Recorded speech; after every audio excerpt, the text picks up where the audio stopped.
जय हिंद फ्रेंड्स। मैं सौरभ झा आपका स्वागत करता हूं आपके अपने channel BSA government job news channel पे।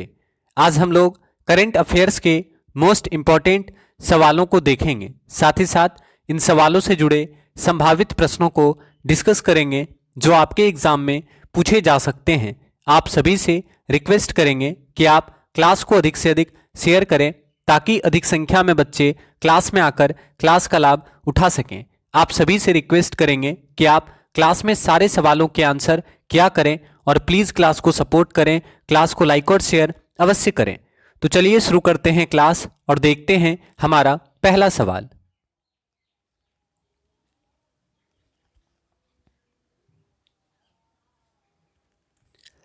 कैप्टन अमरिंदर सिंह ने 18 सितंबर 2021 को पंजाब के मुख्यमंत्री पद से इस्तीफा दे दिया। वह कितनी बार इस पद पर रहे? तो आंसर करेंगे, कैप्टन अमरिंदर सिंह ने पंजाब के मुख्यमंत्री के पद से इस्तीफा दे दिया। वह कितनी बार अब तक पंजाब के मुख्यमंत्री रह चुके हैं?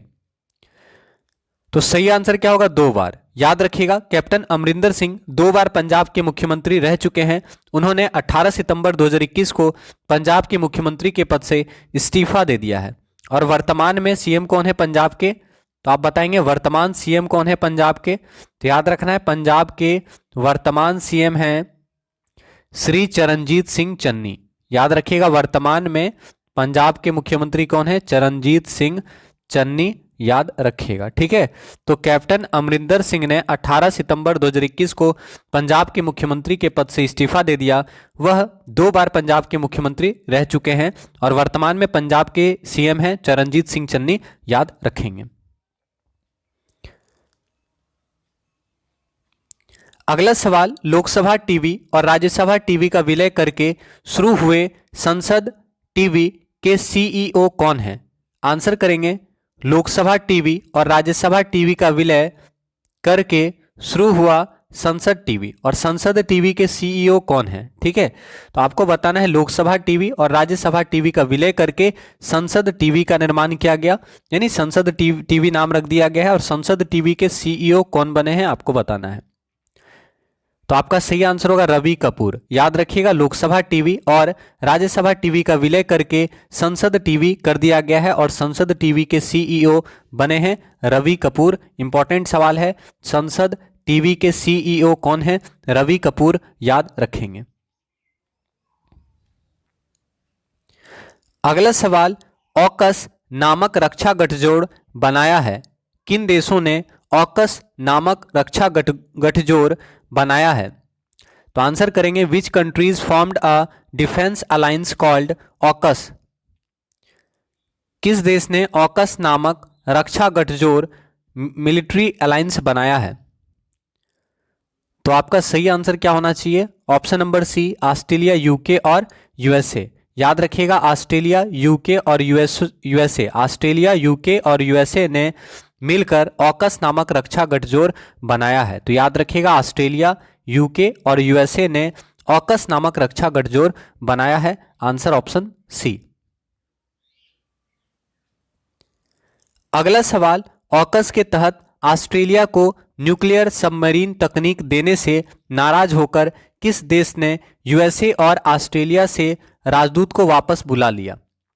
आंसर करेंगे, which country has withdrawn its ambassador from USA and Australia, angered by giving nuclear submarine technology to Australia under the AUKUS। AUKUS के तहत ऑस्ट्रेलिया को न्यूक्लियर सबमरीन तकनीक देने से नाराज होकर कौन सा ऐसा देश है जिसने अमेरिका और ऑस्ट्रेलिया में जो उनका राजदूत था उनको वापस बुला लिया है?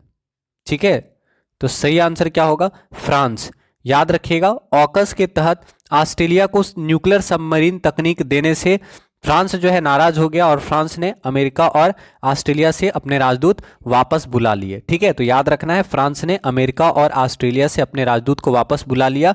क्यों? क्योंकि ऑकस के तहत ऑस्ट्रेलिया को न्यूक्लियर सबमरीन तकनीक दिया गया था जिससे फ्रांस नाराज हो गया। तो आंसर क्या होगा? Option D. अगला सवाल, दुनिया की सबसे लंबी मैमथ गुफा किस देश में स्थित है जिसकी लंबाई पहले से 8 मील ज्यादा पाई गई? आंसर करेंगे, दुनिया की सबसे लंबी मैमथ गुफा किस देश में स्थित है? ठीक है, तो आंसर करेंगे दुनिया की सबसे लंबी मैमथ गुफा यूएसए में पाया गया है। याद रखिएगा, दुनिया की सबसे लंबी मैमथ गुफा अमेरिका में पाई गई है। तो आंसर क्या होगा? अमेरिका। दुनिया की सबसे लंबी मैमथ गुफा अमेरिका में पाया गया है, याद रखेंगे। अगला सवाल, एयर इंडिया के लिए टाटा सन्स और स्पाइस जेट ने बोली लगाई, इस विनिवेश को केंद्र सरकार का कौन सा विभाग संचालित कर रहा है? तो आंसर करेंगे एयर इंडिया के लिए टाटा सन्स और स्पाइस जेट ने बोली लगाई। ठीक है, इस विनिवेश को केंद्र सरकार का कौन सा विभाग संचालित कर रहा है? तो सही आंसर क्या होगा? याद रखना है, department of investment and public asset management. ठीक है, एयर इंडिया के लिए टाटा सन्स और स्पाइस जेट ने बोली लगाई है। इस विनिवेश को केंद्र सरकार का निवेश और सार्वजनिक संपत्ति प्रबंधन विभाग जो है संचालित कर रहा है। तो आपका आंसर क्या होगा? ऑप्शन नंबर डी, निवेश और सार्वजनिक संपत्ति प्रबंधन विभाग, ऑप्शन डी। अगला सवाल, पाक सीमा से सटे भारत के किस राज्य में हाईवे पर आपातकालीन हवाई पट्टी बनाई गई है? आपको बताना है पाक सीमा से सटे भारत के किस राज्य में हाईवे पर आपातकालीन हवाई पट्टी बनाई गई है?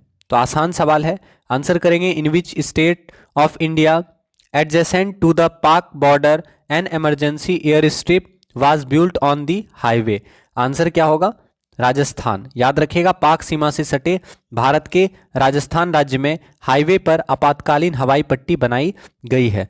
तो पाकिस्तान की सीमा से सटे राजस्थान राज्य में हाईवे पर आपातकालीन हवाई पट्टी बनाई गई है, याद रखेंगे। और आपको पता है राजस्थान में कौन कौन सा नेशनल पार्क है? सरिस्का वन्यजीव अभ्यारण्य कहाँ पे है? याद रखिएगा, सरिस्का वन्यजीव अभ्यारण्य राजस्थान में। याद रखिएगा, सरिस्का वन्यजीव अभ्यारण्य राजस्थान में है। केवलादेव नेशनल पार्क कहाँ पे है? तो केवलादेव नेशनल पार्क भी याद रखना राजस्थान में है। केवलादेव नेशनल पार्क राजस्थान में है। सरिस्का वन्यजीव अभ्यारण्य राजस्थान में है, याद रखिएगा। रणथंभौर नेशनल पार्क कहाँ पे है? तो याद रखना है रणथंभौर नेशनल पार्क भी राजस्थान में। ठीक है, तो सरिस्का, केवलादेव और रणथंभौर नेशनल पार्क राजस्थान में है, याद रखेंगे। ठीक है, तो राजस्थान की सीमा याद रखना है, राजस्थान में हाईवे पर आपातकालीन हवाई पट्टी बनाई गई है। और राजस्थान आप जानते हैं कि पाकिस्तान से बॉर्डर साझा करता है, पाकिस्तान से सीमा बनाता है। Answer option B. अगला सवाल, क्वाड लीडर्स समिट 24 सितंबर 2021 को कहां आयोजित होगी, जो इस ग्रुप की पहली व्यक्तिगत वार्ता होगी? आंसर करेंगे क्वाड लीडर्स समिट 24 सितंबर 2021 को आयोजित हुआ है। ये कहां पे हुआ है ये आपको बताना है। ठीक है, तो सही आंसर क्या होगा बताएं? तो याद रखना है, क्वाड लीडर्स समिट 24 सितंबर 2021 को इसका सम्मेलन हुआ है। इसका सम्मेलन कहां पे हुआ? वाशिंगटन डीसी में। ठीक है, तो क्वाड लीडर्स समिट 24 सितंबर 2021 को वाशिंगटन डीसी में संपन्न हुआ, याद रखेंगे। अगला सवाल, किस देश ने ट्रेन से मिसाइल का परीक्षण सितंबर 2021 में किया? आपको बताना है कौन सा ऐसा देश है जिसने ट्रेन से मिसाइल का परीक्षण किया है। ठीक है, तो जबरदस्त सवाल है, बताना है किस देश ने ट्रेन से मिसाइल का परीक्षण किया है। ठीक है, ट्रेन से मिसाइल का परीक्षण किस देश ने किया है? तो आंसर क्या होगा? उत्तर कोरिया। याद रखना है, उत्तर कोरिया। ठीक है, ट्रेन से मिसाइल का परीक्षण किस देश ने किया है? तो उत्तर कोरिया ने ट्रेन से मिसाइल का परीक्षण किया है। तो आपका आंसर हो जाएगा उत्तर कोरिया। ठीक है, ऑप्शन नंबर सी, उत्तर कोरिया ने ट्रेन से मिसाइल का परीक्षण किया। याद रखिएगा, उत्तर कोरिया ने ट्रेन से मिसाइल का परीक्षण किया है। Answer option C. अब यहां से कुछ इंपॉर्टेंट सवाल आप याद रखिए जो आपके एग्जाम में पूछ सकता है, ध्यान दीजिएगा। आपसे पूछ सकता है, कोरोना का जो ओमिक्रॉन वेरिएंट है, इसका पहला मामला किस देश में आया? ठीक है, तो आपको बताना है विश्व में किस देश में ओमिक्रॉन का पहला मामला आया। ओमिक्रॉन का पहला मामला किस देश में आया? तो याद रखना है, ओमिक्रॉन का पहला मामला दक्षिण अफ्रीका में आया। ठीक है, ओमिक्रॉन का पहला मामला किस देश में आया? तो याद रखना है, विश्व में ओमिक्रॉन का पहला मामला दक्षिण अफ्रीका में आया। ठीक है, इसके अलावा आपसे पूछ सकता है, भारत में कोरोना के नए वेरिएंट ओमिक्रॉन का पहला मामला कहाँ आया? भारत में ओमिक्रॉन का पहला मामला कहाँ देखने को मिला? भारत में ओमिक्रॉन का पहला मामला कहाँ आया? ठीक है। ओमिक्रॉन का पहला मामला, विश्व में ओमिक्रॉन का पहला मामला दक्षिण अफ्रीका देश में आया, लेकिन भारत में ओमिक्रॉन का पहला मामला किस राज्य में आया? तो याद रखना है, भारत में ओमिक्रॉन का पहला मामला कर्नाटक में आया। भारत में ओमिक्रॉन का पहला मामला कर्नाटक में आया था, याद रखेंगे। अगर आपसे पूछे विश्व का सबसे बड़ा, याद रखिएगा, विश्व का सबसे बड़ा hydrogen fuel cell power plant कहाँ स्थापित किया गया है? विश्व का सबसे बड़ा, ठीक है, हाइड्रोजन फ्यूल पावर प्लांट कहाँ स्थापित किया गया है? तो बताएंगे विश्व का सबसे बड़ा हाइड्रोजन फ्यूल, ठीक है, पावर प्लांट कहाँ स्थापित किया गया है? तो बताएंगे पावर प्लांट, विश्व का सबसे बड़ा हाइड्रोजन फ्यूल पावर प्लांट कहाँ स्थापित किया गया? दक्षिण कोरिया। ठीक है, तो ये सवाल भी इंपॉर्टेंट है, याद रखिएगा। दक्षिण कोरिया में विश्व का सबसे बड़ा हाइड्रोजन फ्यूल पावर प्लांट स्थापित किया गया है। ठीक है, विश्व का सबसे बड़ा हाइड्रोजन फ्यूल पावर प्लांट कहाँ स्थापित किया गया है? तो दक्षिण कोरिया में, याद रखिएगा। इसके अलावा आपसे पूछ सकता है विश्व की पहली चालक रहित, याद रखिएगा, विश्व की पहली चालक रहित सेल्फ ड्राइविंग ट्रेन किस देश के द्वारा शुरू किया गया? विश्व की पहली चालक रहित सेल्फ ड्राइविंग ट्रेन, ठीक है, सेल्फ ड्राइविंग ट्रेन किस देश के द्वारा शुरू किया गया? तो विश्व की पहली चालक रहित सेल्फ ड्राइविंग ट्रेन शुरू किस देश ने किया? तो याद रखेंगे जर्मनी ने। ठीक है, तो विश्व की पहली चालक रहित सेल्फ ड्राइविंग ट्रेन जर्मनी ने लॉन्च किया है, याद रखिएगा। ठीक है, इंपॉर्टेंट सवाल है, विश्व की पहली चालक रहित सेल्फ ड्राइविंग ट्रेन किसने शुरू किया है? जर्मनी ने शुरू किया है, याद रखिएगा। इसके अलावा आपसे पूछ सकता है योग और आयुर्वेद पर पहला अंतर्राष्ट्रीय सम्मेलन कहाँ पे हुआ? योग और आयुर्वेद पर पहला अंतर्राष्ट्रीय सम्मेलन कहाँ हुआ? योग और आयुर्वेद पर पहला अंतर्राष्ट्रीय सम्मेलन कहाँ हुआ? फटाफट बताएंगे। योग और आयुर्वेद पर पहला अंतर्राष्ट्रीय सम्मेलन कहाँ पे हुआ, किस देश में हुआ? तो याद रखेंगे, योग और आयुर्वेद पर पहला अंतर्राष्ट्रीय सम्मेलन हुआ है जाग्रेब, क्रोएशिया। इंपॉर्टेंट सवाल है, याद रखेंगे, जाग्रेब क्रोएशिया में। ठीक है, तो योग और आयुर्वेद पर पहला अंतर्राष्ट्रीय सम्मेलन हुआ है जाग्रेब, क्रोएशिया, याद रखेंगे। तो योग और, ठीक है, योग और आयुर्वेद पर पहला अंतर्राष्ट्रीय सम्मेलन जाग्रेब, क्रोएशिया में हुआ, याद रखेंगे। और विश्व का पहला, याद रखना है, विश्व का सबसे बड़ा रेडियो टेलीस्कोप कहाँ पे खोला गया है? विश्व का सबसे बड़ा रेडियो टेलीस्कोप कहाँ पे खोला गया है? विश्व का सबसे बड़ा रेडियो टेलीस्कोप कहाँ पे खोला गया है? तो याद रखना है चीन, विश्व का सबसे बड़ा रेडियो टेलीस्कोप। ठीक है, विश्व का सबसे बड़ा रेडियो टेलीस्कोप किसने बनाया है? तो चीन ने, याद रखिएगा, विश्व का सबसे बड़ा रेडियो टेलीस्कोप चीन ने बनाया है, याद रखेंगे। ठीक है, तो जितना बता रहे हैं सारा इंपॉर्टेंट है। इसके अलावा पूछ सकता है विश्व का पहला लकड़ी का उपग्रह, विश्व का पहला लकड़ी का उपग्रह किस देश ने लॉन्च किया है? विश्व का पहला लकड़ी का उपग्रह, विश्व का पहला लकड़ी का उपग्रह किस देश ने लॉन्च किया है और नाम क्या है उसका, ये बताइए आप। तो विश्व का पहला लकड़ी का उपग्रह न्यूजीलैंड के द्वारा बनाया गया है, जिसका नाम है वूजा वुडसेट। ठीक है, वीजा वुडसेट। तो याद रखना है, विश्व का पहला लकड़ी का उपग्रह का नाम है वीजा वुडसेट और न्यूजीलैंड के द्वारा बनाया गया है। ठीक है, तो याद रखना है, विश्व का पहला लकड़ी का उपग्रह वीजा वुडसेट किस देश ने बनाया? तो न्यूजीलैंड ने बनाया है। इंपॉर्टेंट सवाल है, याद रखिएगा। तो सही आंसर क्या होगा? किस देश ने ट्रेन से मिसाइल का परीक्षण किया? तो उत्तरी कोरिया ने ट्रेन से मिसाइल का परीक्षण किया है, याद रखेंगे। तो क्लास को प्लीज एक बार शेयर करें, आप सभी से रिक्वेस्ट करेंगे। अगला सवाल, प्रधानमंत्री नरेंद्र मोदी ने स्वतंत्रता सेनानी के नाम पर अलीगढ़ में विश्वविद्यालय की आधारशिला सितंबर 2021 में रखी। आपको बताना है प्रधानमंत्री नरेंद्र मोदी ने किस स्वतंत्रता सेनानी के नाम पर अलीगढ़ में विश्वविद्यालय की आधारशिला स्थापित की। ठीक है, तो आंसर क्या होगा बताएंगे। तो आपका सही आंसर क्या होगा? ऑप्शन नंबर ए, राजा महेंद्र प्रताप सिंह। ठीक है, याद रखना आंसर क्या होगा आपका, राजा महेंद्र प्रताप सिंह। नरेंद्र मोदी ने स्वतंत्रता सेनानी राजा महेंद्र प्रताप सिंह जी के नाम पर अलीगढ़ में विश्वविद्यालय की आधारशिला रखी। ठीक है, आंसर ऑप्शन ए।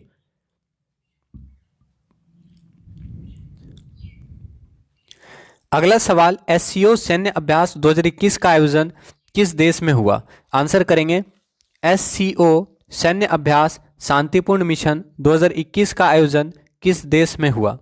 तो फटाफट आंसर करें, SCO सैन्य अभ्यास 2021 का शांतिपूर्ण मिशन 2021 का आयोजन कहाँ पे हुआ?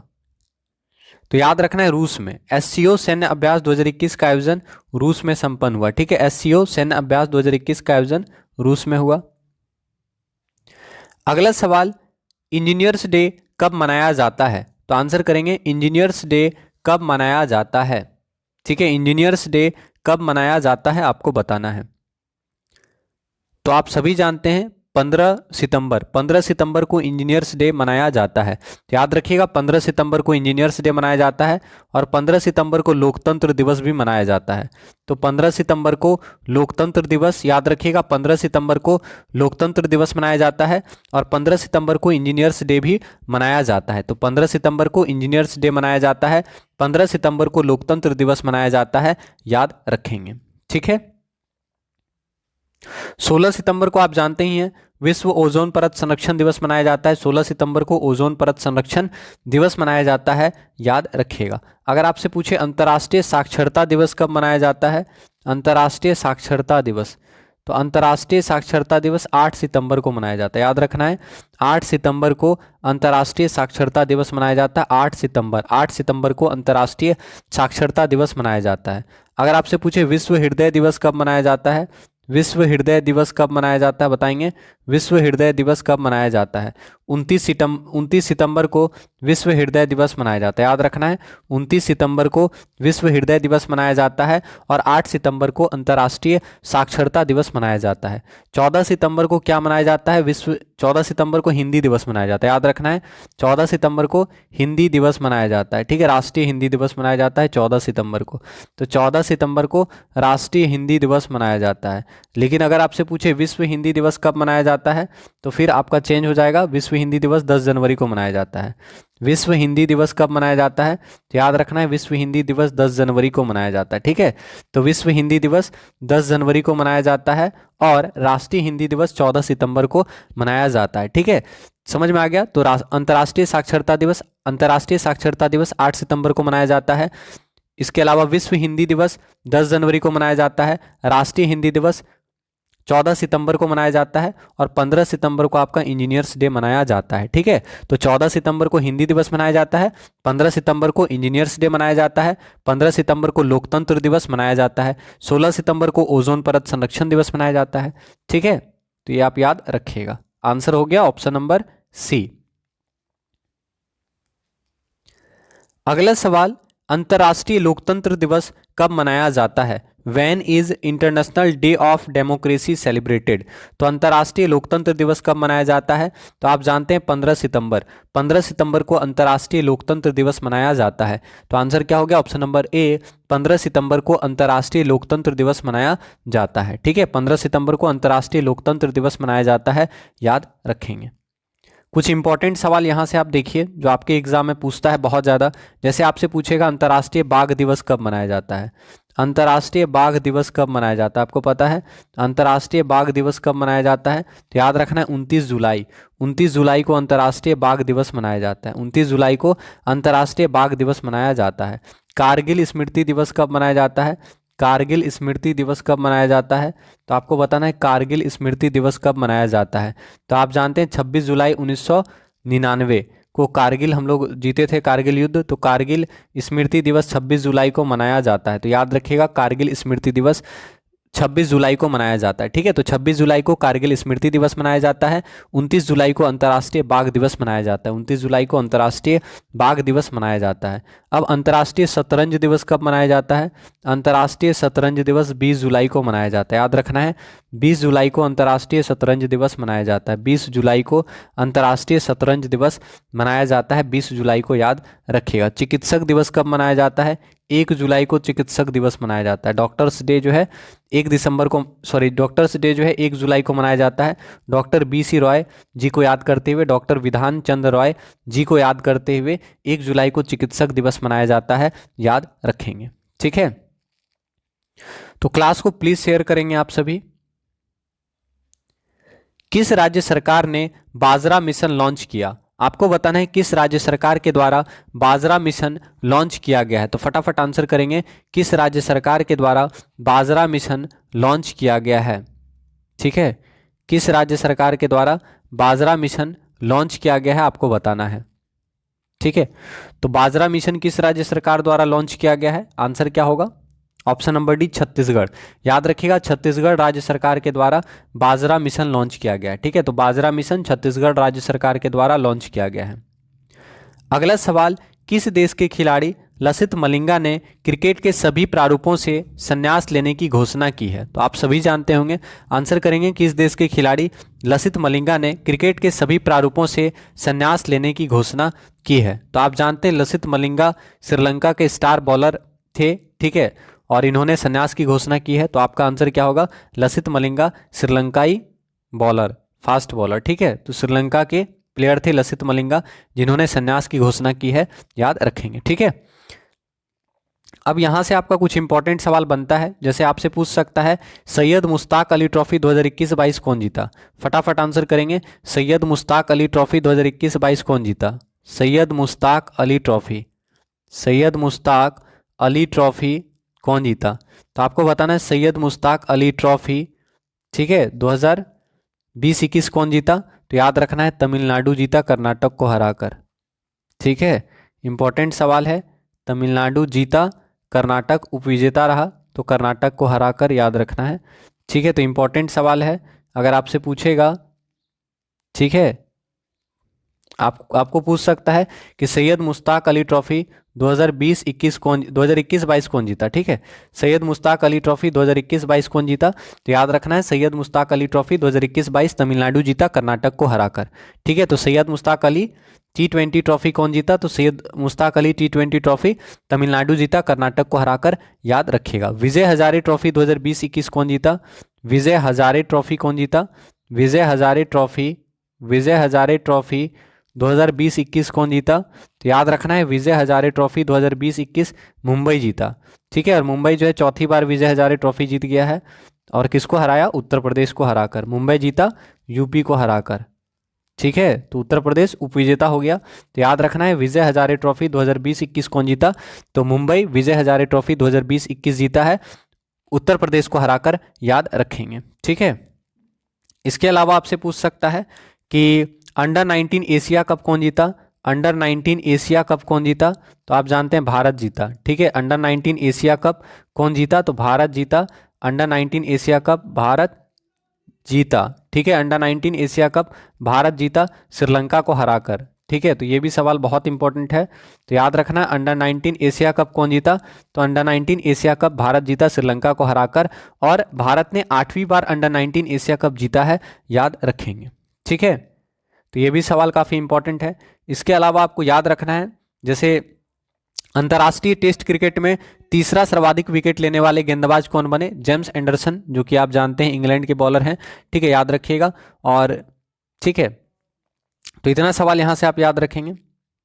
तो लसित मलिंगा आप जानते हैं कहाँ के हैं, लसित मलिंगा श्रीलंका के हैं, आंसर हो गया ऑप्शन नंबर सी। तो क्लास को प्लीज एक बार शेयर कर दीजिएगा। किस राज्य की विधानसभा ने विधेयक पास कर मंदिर की भूमि के अतिक्रमण को एक संज्ञेय गैर जमानती अपराध घोषित करने का प्रावधान किया? आपको बताना है किस राज्य की विधानसभा ने विधेयक पास कर मंदिर की भूमि के अतिक्रमण को एक संज्ञेय गैर जमानती अपराध घोषित करने का प्रावधान किया है। ठीक है, तो तमिलनाडु, याद रखिएगा, इंपॉर्टेंट सवाल है। तमिलनाडु राज्य की विधानसभा ने विधेयक पास कर मंदिर की भूमि के अतिक्रमण को गैर जमानती अपराध घोषित करने का प्रावधान किया है। तो आंसर क्या होगा, ऑप्शन नंबर बी, तमिलनाडु विधानसभा। ठीक है, अगला सवाल, ओजोन परत संरक्षण दिवस कब मनाया जाता है? ओजोन परत संरक्षण दिवस कब मनाया जाता है आपको बताना है। आप जानते हैं मॉन्ट्रियल प्रोटोकॉल क्यों हुआ था? मॉन्ट्रियल प्रोटोकॉल, ओजोन परत संरक्षण रोकने के लिए मॉन्ट्रियल प्रोटोकॉल हुआ था। ठीक है, मॉन्ट्रियल प्रोटोकॉल 16 सितंबर 1987 को हुआ था।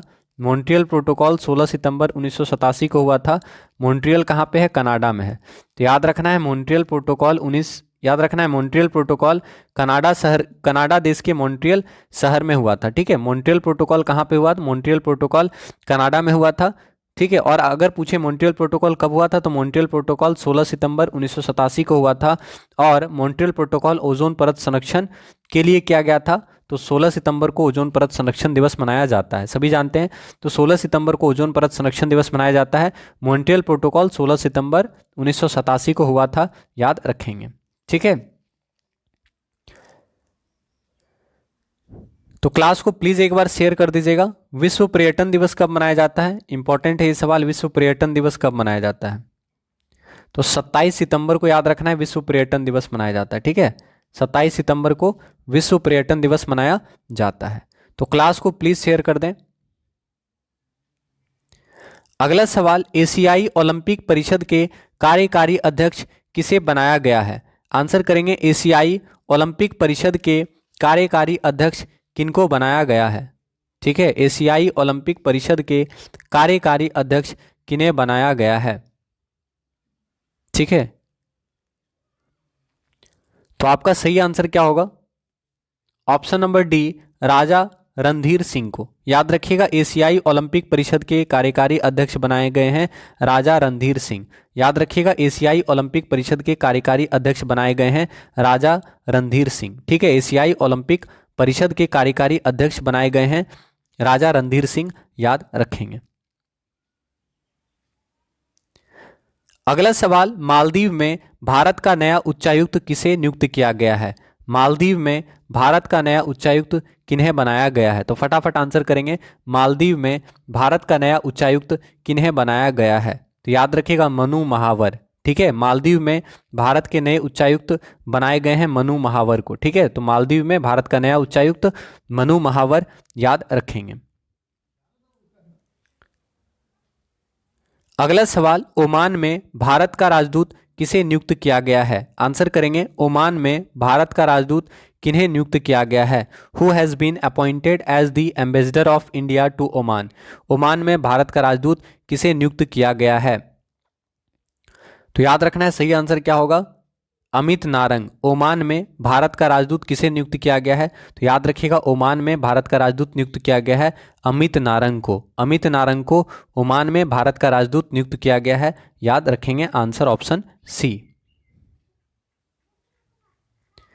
अगला सवाल, पीएम मोदी ने यूएनजीए के किस सत्र में भारत को मदर ऑफ ऑल डेमोक्रेसीज कहा। आपको बताना है, पीएम मोदी ने यूएनजीए के किस सत्र में भारत को मदर ऑफ ऑल डेमोक्रेसीज कहा है। ठीक है, यानी सभी डेमोक्रेसी की जननी भारत को कहा है नरेंद्र मोदी ने।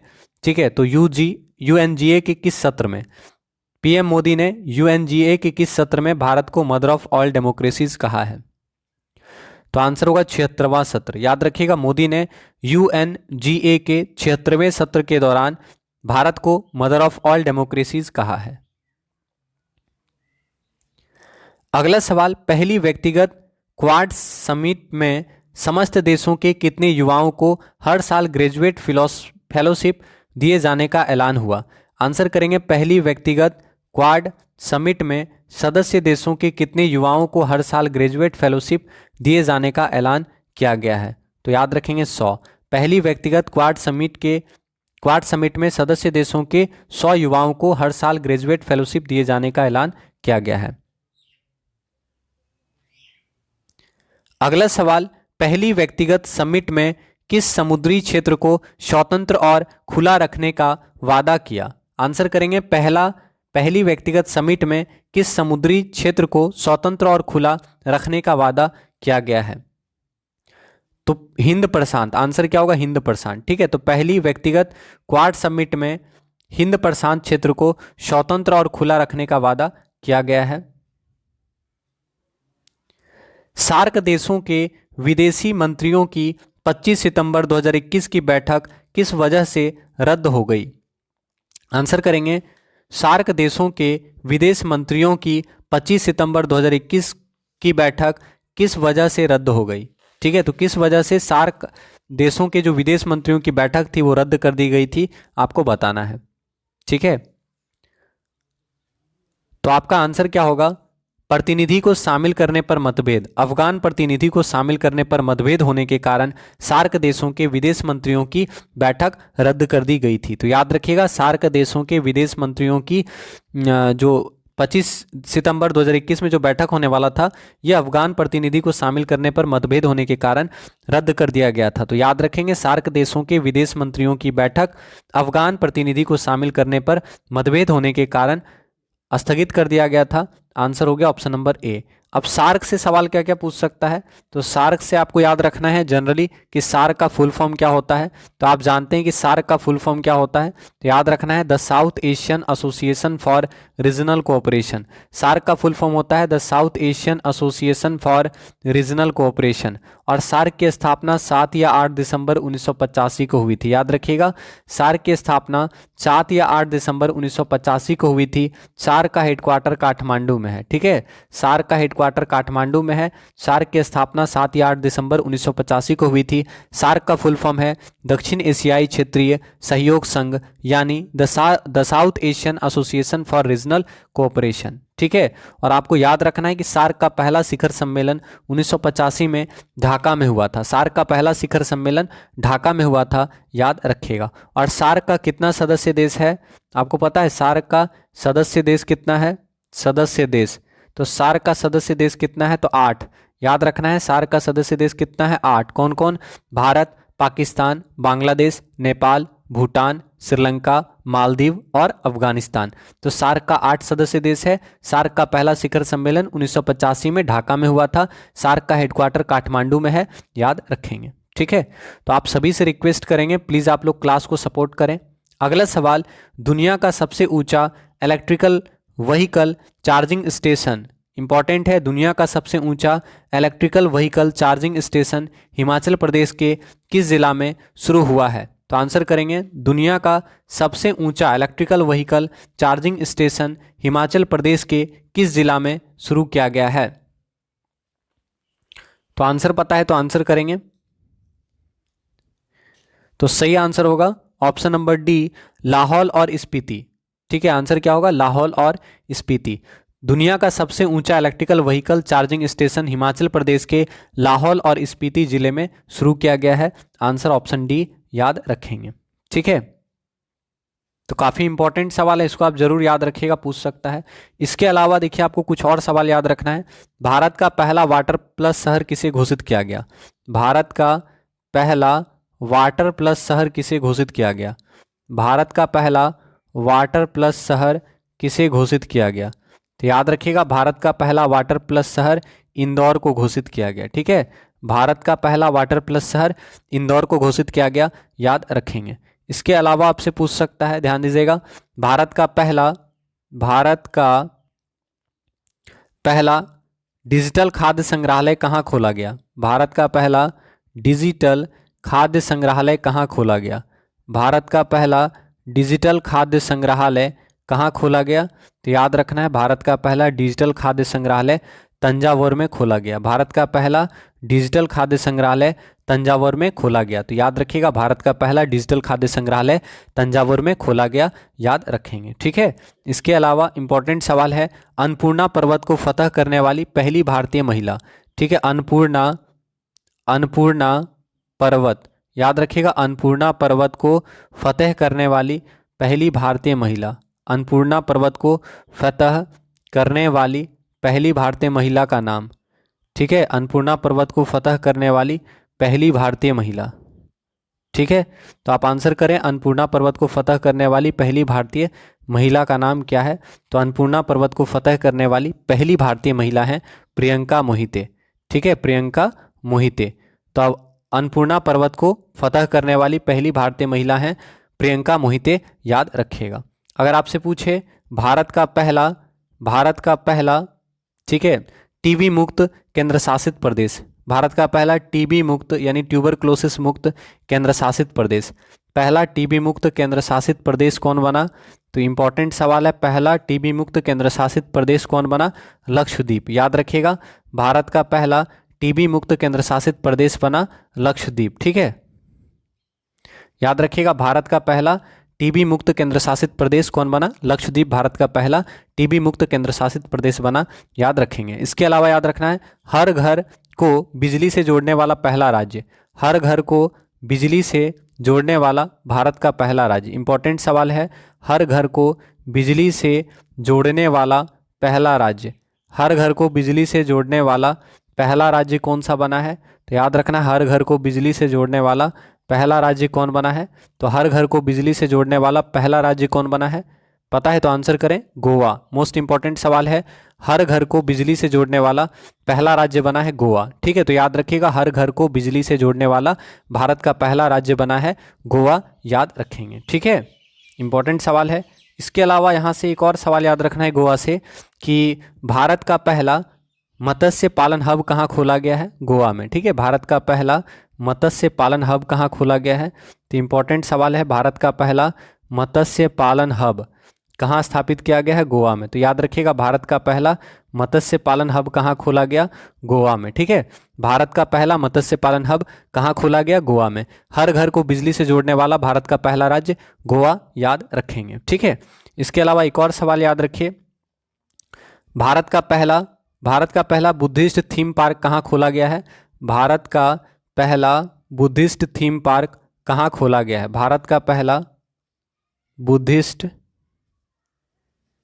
थीम पार्क, ठीक है, भारत का पहला Buddhist theme park Sanchi Madhya Pradesh में खोला गया। ठीक है, तो याद रखना है सांची मध्य प्रदेश, भारत का पहला Buddhist theme park Sanchi Madhya Pradesh में खोला गया है, याद रखेंगे। ठीक है, तो क्लास को प्लीज सपोर्ट करें, क्लास को लाइक और शेयर अवश्य करें। अगला सवाल, भारतीय सेना के लिए रक्षा मंत्रालय ने किस भारतीय कंपनी को 118 स्वदेशी युद्ध टैंक अर्जुन MK-1A खरीदने का 7,523 करोड़ रुपए का ऑर्डर दिया है? तो फटाफट आंसर करेंगे।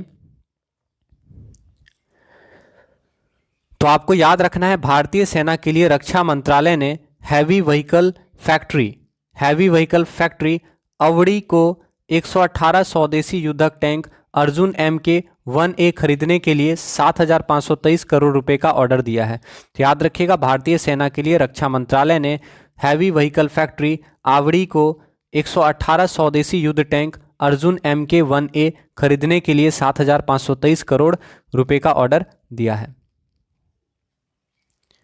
अगला सवाल, पंकज आडवाणी ने सितंबर 2021 में IBSF 6 रेड स्नूकर विश्व कप में कौन सा खिताब जीता है? तो अच्छा सवाल है।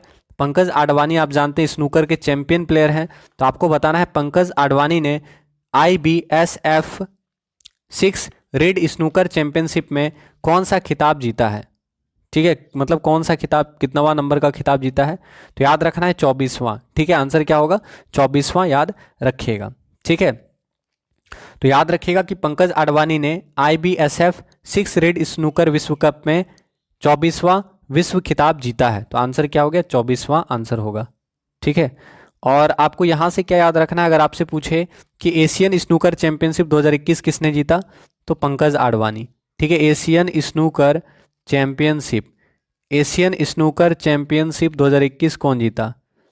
ठीक है, तो एशियन स्नूकर चैंपियनशिप 2021 किसने जीता? तो एशियन स्नूकर चैंपियनशिप 2021 जीता पंकज आडवाणी, याद रखिएगा Pankaj Advani. Asian snooker championship 2021 किसने जीता? तो Asian snooker championship 2021 Pankaj Advani ने जीता, याद रखिएगा। ठीक है, इसके अलावा अगर आपसे पूछे रेड स्नूकर विश्व कप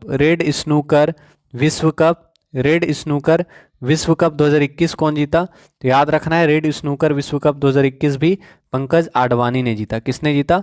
पंकज आडवाणी। ठीक है, रेड स्नूकर विश्व कप 2021 किसने जीता? पंकज आडवाणी ने जीता है। और इस विश्व खिताब जीत के साथ पंकज आडवाणी ने अभी तक 24वां विश्व स्नूकर खिताब जीत चुके हैं, याद रखिएगा। ठीक है, तो क्लास को प्लीज आप लोग शेयर करें, रिक्वेस्ट करेंगे आपसे। अगला सवाल, RN रवि ने किस शांति वार्ता के वार्ताकार पद से सितंबर 2021 में इस्तीफा दे दिया? तो RN रवि ने किस शांति वार्ता के वार्ताकार पद से सितंबर 2021 में इस्तीफा दे दिया? तो याद रखना है नगा शांति वार्ता। ठीक है, तो RN रवि ने नगा शांति वार्ता के वार्ताकार पद से इस्तीफा दे दिया है। अगला सवाल, कमला भसीन का निधन हो गया है, वह किस रूप में प्रसिद्ध थी? इंपॉर्टेंट सवाल है। कमला भसीन जी का निधन हो गया है, वह किस क्षेत्र में फेमस थी, आपको बताना है। तो महिला अधिकार कार्यकर्ता, नारीवादी कवि और लेखिका, सोशल साइंटिस्ट, ये तीनों इनमें खूबी था, तीनों के लिए जानी जाती थी। तो आपका आंसर क्या होगा? ऑप्शन नंबर डी याद रखना है। याद रखना है, महिला अधिकार कार्यकर्ता और नारीवादी कवि और लेखिका कमला भसीन जी का निधन हो गया है, जो कि एक सोशल साइंटिस्ट भी थी। ठीक है, तो याद रखिएगा, महिला अधिकार कार्यकर्ता और नारीवादी कवि तथा लेखिका कमला भसीन जी का निधन हो गया है। ठीक है, और कमला भसीन जी सोशल साइंटिस्ट से भी जुड़ी हुई थी। तो आपका आंसर क्या होगा? उपयुक्त सभी। ठीक है, अगला सवाल, भारत के किस पड़ोसी देश ने बिटकॉइन समेत क्रिप्टो करेंसी के लेन देन को अवैध करार दिया? तो आपको बताना है, भारत के किस पड़ोसी देश ने बिटकॉइन समेत क्रिप्टो करेंसी के लेन देन को अवैध करार दिया है? ठीक है, तो चीन। याद रखिएगा, चीन ने बिटकॉइन समेत क्रिप्टो करेंसी के लेन देन को अवैध करार किया है। तो याद रखिएगा, चीन ने बिटकॉइन समेत क्रिप्टो करेंसी के लेन देन को अवैध करार किया है। अगला सवाल, बिटकॉइन के संस्थापक सातोशी नाकामोटो की पहली प्रतिमा किस शहर में स्थापित हुई? तो पहला तो ये चीज याद रखना है, बिटकॉइन का संस्थापक कौन है? तो बिटकॉइन का संस्थापक कौन है? तो बिटकॉइन का संस्थापक है सातोशी नाकामोटो। और इनका पहला प्रतिमा कहाँ स्थापित किया गया है, ये आपको बताना है, ये भी इंपॉर्टेंट सवाल है। ठीक है, तो बुडापेस्ट में। याद रखिएगा, बिटकॉइन के संस्थापक हैं सातोशी नाकामोटो, इनका पहला प्रतिमा बुडापेस्ट में स्थापित किया गया है। ठीक है, तो बिटकॉइन के संस्थापक सातोशी नाकामोटो की पहली प्रतिमा बुडापेस्ट में स्थापित की गई। ठीक है, तो इंपॉर्टेंट सवाल क्या होगा? बिटकॉइन के संस्थापक सातोशी नाकामोटो याद रखिएगा। अगला सवाल, वैश्विक नवाचार सूचकांक 2021 में भारत की रैंकिंग बताएं। आंसर करेंगे, वैश्विक नवाचार सूचकांक 2021 में भारत की रैंकिंग क्या है? वैश्विक नवाचार सूचकांक 2021 में भारत को कौन सा स्थान मिला है? तो आपका सही आंसर होगा 46। याद रखिएगा, वैश्विक नवाचार सूचकांक 2021 में भारत को 46वां स्थान दिया गया है। तो आपका आंसर क्या होगा? ऑप्शन नंबर सी, वैश्विक नवाचार सूचकांक 2021 में भारत को 46वां स्थान दिया गया है। ठीक है, तो ग्लोबल इनोवेशन इंडेक्स 2021, और इसमें एक नंबर पे कौन है? स्विट्जरलैंड। ठीक है, तो ग्लोबल इनोवेशन इंडेक्स 2021 में एक नंबर पे है स्विट्जरलैंड, और भारत को कौन सा स्थान मिला है? तो 46वां याद रखेंगे, स्विट्जरलैंड एक नंबर पे है। ठीक है, तो याद रखना है, global innovation index. Global innovation index किसके द्वारा जारी किया जाता है? तो विश्व बौद्धिक संपदा संगठन के द्वारा ग्लोबल इनोवेशन इंडेक्स जारी किया जाता है। और ग्लोबल इनोवेशन इंडेक्स 2021 में स्विट्जरलैंड को पहला स्थान मिला है और भारत को 46वां स्थान मिला है, याद रखेंगे। ठीक है, तो वैश्विक नवाचार सूचकांक 2021 में भारत को 46वां स्थान मिला है। अगला सवाल, ICAO international civil aviation organisation की पहली महिला अध्यक्ष कौन है? आंसर करेंगे, ICAO international civil aviation organisation की पहली महिला अध्यक्ष कौन बनी है? तो सही आंसर होगा शेफाली जुनेजा। याद रखिएगा, इंटरनेशनल सिविल एविएशन ऑर्गेनाइजेशन की पहली महिला अध्यक्ष बनी है शेफाली जुनेजा। ठीक है, इंटरनेशनल सिविल एविएशन ऑर्गेनाइजेशन की पहली महिला अध्यक्ष बनी है शेफाली जुनेजा, याद रखेंगे। अगला सवाल, SCO समिट 2021 में किस देश को इस संगठन के 9वें पूर्ण सदस्य के रूप में स्वीकार किया गया? आंसर करेंगे, SCO समिट 2021 में किस देश को इस संगठन के 9वें पूर्ण सदस्य के रूप में स्वीकार किया गया? तो आंसर क्या होगा? ईरान। याद रखेंगे, SCO समिट 2021 में ईरान को, ठीक है, 9वें पूर्ण सदस्य के रूप में शामिल किया गया। ठीक है, तो SCO समिट 2021 में ईरान को 9वें पूर्ण सदस्य के रूप में स्वीकार किया गया, याद रखिएगा। अगला सवाल, संघाई सहयोग संगठन के राष्ट्राध्यक्षों की परिषद के 21वें शिखर सम्मेलन की अध्यक्षता किस देश ने की? तो आंसर करेंगे, संघाई सहयोग संगठन के राष्ट्राध्यक्षों की परिषद के 21वें शिखर सम्मेलन की अध्यक्षता किनके द्वारा की गई? तो आपका आंसर क्या होगा? तजाकिस्तान। याद रखिएगा, संघाई सहयोग संगठन के राष्ट्राध्यक्षों की परिषद के 21वें शिखर सम्मेलन की अध्यक्षता तजाकिस्तान देश में की गई। तो आंसर ऑप्शन सी याद रखेंगे। अगला सवाल, पुस्तक the long game how the Chinese negotiate with India के लेखक कौन है? आंसर करेंगे the long game how the Chinese negotiate with India पुस्तक के लेखक कौन है? तो फटाफट आंसर करें, the long game how the Chinese negotiate with India पुस्तक के लेखक कौन है? तो सही आंसर होगा विजय गोखले। याद रखिएगा, विजय गोखले के द्वारा लिखित पुस्तक है the long game how the Chinese negotiate with India. पुस्तक के लेखक विजय गोखले। ठीक है, क्या होगा आंसर? विजय गोखले याद रखेंगे। तो क्लास को प्लीज एक बार शेयर कर दें, आप सभी से रिक्वेस्ट करेंगे। अगला सवाल, किस देश के पूर्व प्रधानमंत्री गॉर्डन ब्राउन को वैश्विक स्वास्थ्य वित्त पोषण के लिए WHO का राजदूत नियुक्त किया गया? आंसर करेंगे, किस देश के पूर्व प्रधानमंत्री गॉर्डन ब्राउन को वैश्विक स्वास्थ्य वित्त पोषण के लिए WHO का राजदूत नियुक्त किया गया? तो आंसर क्या होगा? United kingdom. यूनाइटेड किंगडम के पूर्व प्रधानमंत्री गॉर्डन ब्राउन को वैश्विक स्वास्थ्य वित्त पोषण के लिए WHO का राजदूत नियुक्त किया गया है। याद रखेंगे। अगला सवाल, विश्व फार्मासिस्ट दिवस कब मनाया जाता है? आंसर करेंगे, विश्व फार्मासिस्ट दिवस कब मनाया जाता है? तो सही आंसर क्या होगा? विश्व फार्मासिस्ट दिवस 25 सितंबर को मनाया जाता है। याद रखेंगे, विश्व फार्मासिस्ट दिवस कब मनाया जाता है? तो 25 सितंबर को विश्व फार्मासिस्ट दिवस मनाया जाता है। अगला सवाल, अरुणाचल प्रदेश के पूर्व राज्यपाल YS डडवाल का निधन 22 सितंबर 2021 को हो गया। वह किस केंद्र शासित प्रदेश के पुलिस कमिश्नर रह चुके थे? आंसर करेंगे, अरुणाचल प्रदेश के पूर्व राज्यपाल YS डडवाल का निधन 22 सितंबर 2021 को हो गया। वह किस केंद्र शासित प्रदेश के पुलिस कमिश्नर रह चुके थे? तो सही आंसर क्या होगा? दिल्ली। ठीक है, अरुणाचल प्रदेश के पूर्व राज्यपाल YS डडवाल का निधन हो गया है। वह दिल्ली के पुलिस कमिश्नर रह चुके थे। याद रखेंगे। अगला सवाल, चक्रवाती तूफान गुलाब आंध्र प्रदेश और उड़ीसा के तट से टकराया, यह नाम किस देश के द्वारा दिया गया? तो चक्रवाती तूफान गुलाब जो है आंध्र प्रदेश और उड़ीसा के तट से टकराया। तो चक्रवाती तूफान का नाम गुलाब किस देश ने रखा, यह आपको बताना है। तो सही आंसर क्या होगा? पाकिस्तान। याद रखिएगा, चक्रवाती तूफान गुलाब नाम जो है पाकिस्तान के द्वारा दिया गया। आंसर क्या होगा? Option number A. याद रखिएगा, चक्रवाती तूफान गुलाब आंध्र प्रदेश और उड़ीसा के तट से टकराया। चक्रवाती तूफान गुलाब का नाम पाकिस्तान ने रखा है। याद रखेंगे। ठीक है, तो आंसर क्या हो गया? Option number A. इसके अलावा अगर आपसे पूछे शाहीन चक्रवात का नाम किसने रखा, तो शाहीन चक्रवात का नाम कतर ने रखा। तो अगर आपसे पूछेगा शाहीन चक्रवात नाम किसने रखा, कतर। ठीक है, पूर्वोत्तर अरब सागर में आया था शाहीन चक्रवात, और शाहीन चक्रवात का नामकरण किस देश ने किया? कतर ने किया। याद रखेंगे। यास चक्रवात का नामकरण किसने किया? यास चक्रवात का नामकरण किसने किया? तो यास चक्रवात जो है ये आपका उड़ीसा में आया था, यास चक्रवात। ठीक है, यास चक्रवात उड़ीसा एवं पश्चिम बंगाल में आया था, और यास चक्रवात का नामकरण ओमान ने किया। यास चक्रवात का नामकरण किसने किया? तो याद रखना है, यास चक्रवात का नामकरण ओमान देश के द्वारा किया गया। यास चक्रवात उड़ीसा और पश्चिम बंगाल में आया था। ठीक है, तो इस सवाल का आंसर क्या हो गया? पाकिस्तान।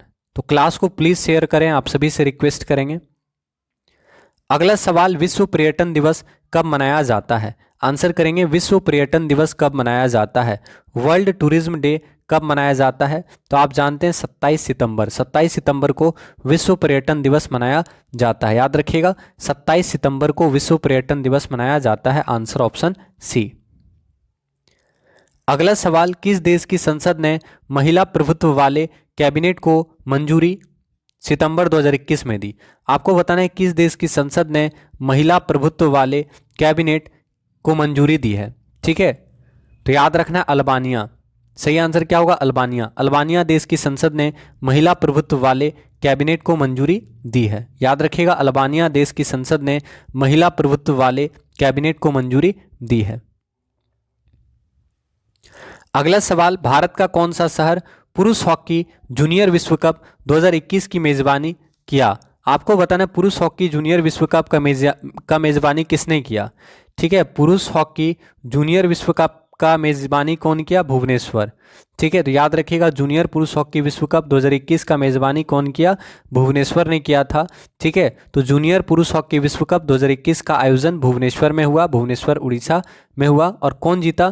तो अगर आपसे पूछेगा विजेता कौन रहा, पुरुष हॉकी जूनियर विश्व कप का विजेता कौन रहा, तो याद रखना है अर्जेंटीना। पुरुष हॉकी विश्व कप 2021 का, ठीक है, पुरुष हॉकी विश्व कप जूनियर, ठीक है, याद रखना है पुरुष हॉकी जूनियर विश्व कप 2021 का विजेता कौन रहा? अर्जेंटीना। उपविजेता कौन रहा? जर्मनी। उपविजेता कौन रहा? जर्मनी। भारत कितने नंबर पे रहा? चौथे नंबर पे।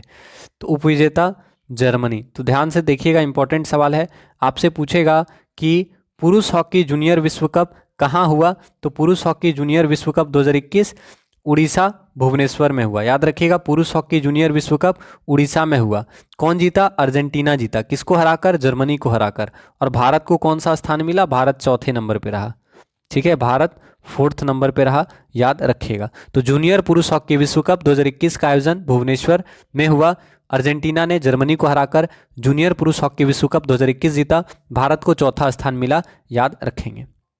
तो क्लास को प्लीज सपोर्ट करें आप सभी। अगला सवाल, पंजाब के नए मुख्यमंत्री कौन है? तो आप सभी जानते हैं पंजाब के नए मुख्यमंत्री कौन है? चरणजीत सिंह चन्नी। याद रखिएगा पंजाब के नए मुख्यमंत्री कौन है? Charanjit Singh Channi, option C. अगला सवाल, नीति आयोग ने reforms in urban planning capacity in India report में 500 स्वस्थ शहर कार्यक्रम कितनी अवधि के लिए चलाने की सिफारिश की है? ठीक है, तो याद रखना है नीति आयोग ने reforms in urban planning capacity in India report में 500 स्वस्थ शहर कार्यक्रम कितनी अवधि तक चलाने का सिफारिश किया है?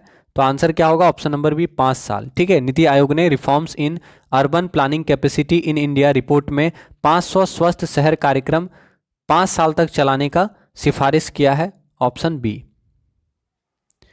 अगला सवाल, केंद्रीय शिक्षा मंत्रालय ने प्रारंभिक बचपन स्कूल शिक्षक और वयस्क शिक्षा के लिए नए पाठ्यक्रम बनाने के लिए किसकी अध्यक्षता में समिति बनाई? तो आंसर करेंगे, बहुत अच्छा सवाल है। तो याद रखना है के कस्तूरी रंगन। के कस्तूरी रंगन की अध्यक्षता में प्रारंभिक बचपन स्कूल शिक्षक और वयस्क शिक्षा के लिए नया पाठ्यक्रम बनाने के लिए एक समिति बनाया गया है। तो आंसर क्या होगा? के कस्तूरी रंगन जी की अध्यक्षता में प्रारंभिक बचपन स्कूल शिक्षक और वयस्क शिक्षा के लिए नए पाठ्यक्रम बनाने के लिए समिति का गठन किया गया है। ठीक है, अगला सवाल, एशिया की पहली हाइब्रिड फ्लाइंग कार भारत की कौन सी कंपनी बना रहा है? तो बताना है एशिया की पहली हाइब्रिड फ्लाइंग कार भारत की किस कंपनी के द्वारा बनाया जा रहा है? तो विनाटा एरो मोबिलिटी। याद रखिएगा एशिया की पहली हाइब्रिड फ्लाइंग कार भारत की विनाटा एरो मोबिलिटी कंपनी के द्वारा बनाया जा रहा है। तो आंसर क्या होगा? ऑप्शन नंबर डी, एशिया की पहली हाइब्रिड फ्लाइंग कार भारत की विनाटा एरो मोबिलिटी कंपनी के द्वारा बनाया जा रहा है। अगला सवाल, सड़क दुर्घटनाओं में 1.20 लाख लोगों की मौत वर्ष 2020 में हो गई। यह रिपोर्ट किस सरकारी संगठन ने जारी किया? आंसर करेंगे, सड़क दुर्घटना में 1.20 लाख लोगों की मौत वर्ष 2020 में हो गई। यह रिपोर्ट किस सरकारी संगठन ने जारी किया है? तो आंसर होगा एनसीआरबी। याद रखिएगा सड़क दुर्घटना में 1.20 लाख लोगों की मृत्यु वर्ष 2020 में हुई, ऐसा एनसीआरबी की रिपोर्ट में कहा गया है। तो आंसर क्या होगा? एनसीआरबी, याद रखेंगे। अगला सवाल, उपन्यास 400 डेज के लेखक कौन है? आंसर करना है उपन्यास 400 डेज के लेखक कौन है? चेतन भगत। याद रखिएगा उपन्यास 400 डेज के लेखक कौन है? तो चेतन भगत के द्वारा लिखित उपन्यास है 400 डेज, याद रखिएगा। तो उपन्यास 400 डेज के लेखक चेतन भगत। आप सभी से रिक्वेस्ट करेंगे प्लीज आप लोग क्लास को सपोर्ट करें। इतना ही सवाल था, आप सभी से हम्बल रिक्वेस्ट करेंगे कि प्लीज़ आप लोग क्लास को सपोर्ट करें, क्लास को लाइक और शेयर अवश्य करें। साथ ही साथ कोई भी डाउट होगा तो कमेंट कीजिएगा। मिलते हैं आपसे अगली क्लास में। आप सभी का तहे दिल से धन्यवाद करेंगे। जय हिंद, जय भारत, जय बीएसए, धन्यवाद।